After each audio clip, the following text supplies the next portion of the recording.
In 1898, the American Ethnology Annual Report published an article about a childhood experience of a local man who they did not name. According to this publication, the man, who we'll call John, recalled one day when he was between 10 and 12 years old, living in Nautilus, Georgia. He had been playing by a river and using his bow and arrow for target practice. When he became bored with this, he decided to make a fish trap in the river. As he was stacking stones in the water, a man unknown to him appeared on the bank next to him. The man politely asked what John was doing, and John told him he was building a fish trap.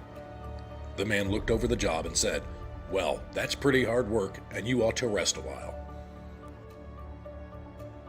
The man further stated, "Come and take a walk up the river." John replied that he was actually getting ready to head home soon for dinner. The man was politely insistent and told John to come to his house, and he would provide him with a good meal and send him home in the morning. John happily accepted and followed the man home. According to John, the man's wife and family were very kind and welcomed him warmly.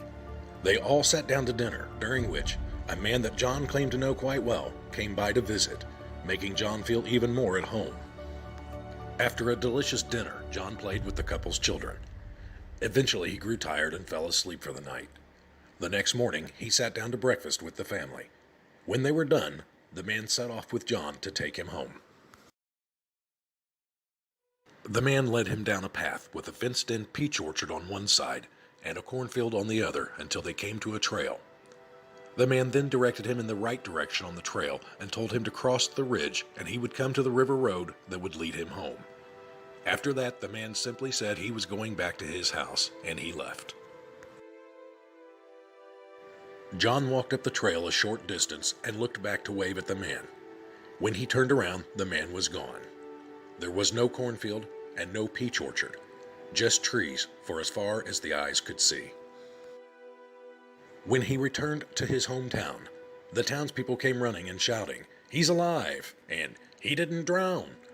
When John recounted his adventure the previous day, people were astonished.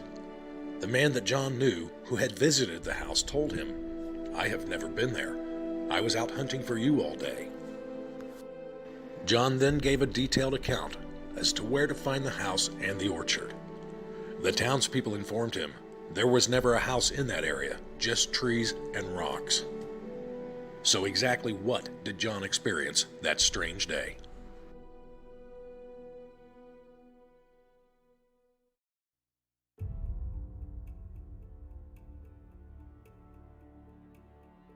On the evening of October 24th, 1593, one of the strangest events in history began.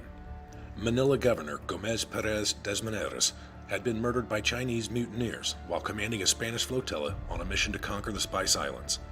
The mutineers took over his ship, but the rest of the ships set sail back to Manila. With the death of the governor, the Spanish Philippines had no leadership until the governor could be replaced, so Spanish soldiers were brought in to guard the castle and maintain law. One man was named Gil Perez. He was in his late 40s and spent more than half of his life as a soldier. While he was on guard, he lowered his head and drifted off to sleep, but for a moment. When he opened his eyes, he was confused. As he looked around, Perez recognized nothing about his surroundings. He was in the center of a busy metropolis, but one that was completely unfamiliar to him. Inquiring of passers-by as to his location, he was told that he was in the Plaza Mayor of Mexico City, 9,000 miles from where he had leaned against a wall only minutes before. Authorities in Mexico were alerted to the presence of Perez. Mexico City was governed by Spain at the time, and so Perez was brought before the local Spanish authorities to tell them why he was there. He explained exactly what he had experienced, and he also shocked them by telling them that the Philippine governor had been murdered the night before. There was no way he could know this, as it would take months for news from that region to reach Mexico.